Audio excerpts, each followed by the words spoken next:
Hey there, and welcome back to the VEX Guide. In today's video, I'm going to be going over the most important tips that will take your VEX interviews to the next level. As both a competitor and a judge myself, I've witnessed countless interviews, and I can show you exactly how to optimize yours. And for today's video specifically, I'm going to be shooting it all in just one take to sort of simulate an interview style environment, and you can get a feel for what it should be like. So let's go to the first tip, and that is going to be to focus on what's different. Now, what does that mean? Focus on what's different. Ultimately, what it comes down to is a lot of robots in VEX challenges are very similar. And it makes sense. We're all playing the same game, so robots are always going to have overlap. And that's okay. But judges are going to notice that. They're going to notice all the things that are the same. And ultimately, that can get a little bit boring and overwhelming at times. So, what you should try to do in your interviews is focus on what parts of your robot really make it stand out. Let's say that everybody in a game has a certain type of intake, and you do too. That's okay. But maybe you used a different type of gear for your intake or a different size. Those kinds of things, those little variations that take your robot and make it stand out, is what you should be focusing on and showing it to the judge. Or let's say you have an entirely different subcomponent of your robot, like a different design or mechanism that is totally unique and you guys made it. Make sure that you really highlight that because that's what sets your robot apart from all the others. And ultimately, that's what judges want to see. They don't want to see the exact same robot, they want to see what's different.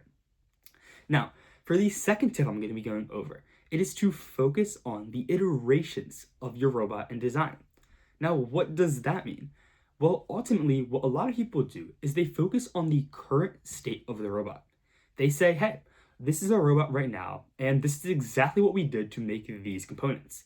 And don't get me wrong, you should definitely focus on the current state of your robot. After all, that's what you're competing at on that day. That said, the judges want to see the entire timeline of your VEX journey, not just what you present to the competition. They want to see how you got to the point where you are and not just where you are. So what that means is be sure to show the judges how you got to where you are and show the judges all the iterations and variations of these designs that took you to your current state. Let's take an example. Let's say I have this drivetrain right here. Now, initially what this drivetrain was is the only motorized wheels were these back ones here, and here.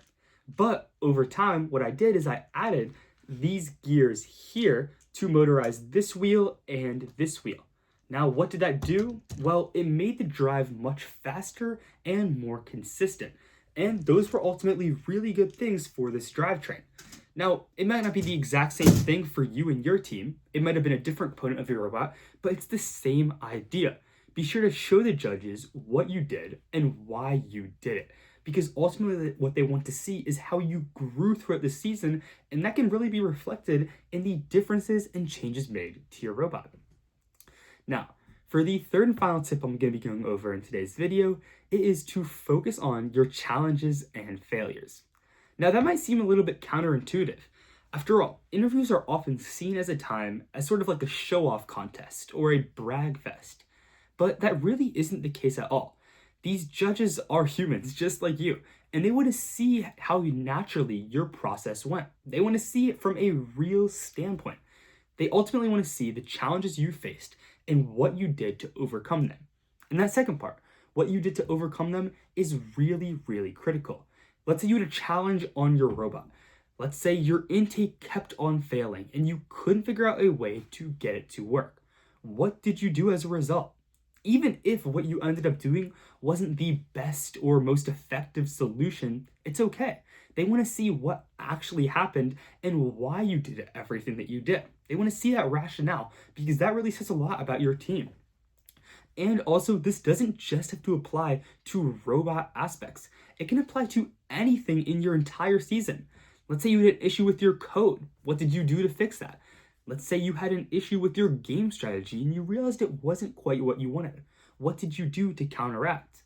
And not only that, but it could be completely independent things that are correlated to your robotic season. Let's say you were meeting at your one friend's house every single time to practice, but for some other conflict, you weren't able to do it anymore. How did you and your team pivot so that you could still maintain a successful and growth-oriented season? Those are the kinds of things that shape your team, and that's what the judges are ultimately looking for. They're not looking for you to be the perfect team. They're looking for you and your team to be a real team, and they want to see how you've advanced and progressed through the season in that regard. So, as always, if you found this video helpful, be sure to drop a like and subscribe for more videos just like this. I'll see you in the next one.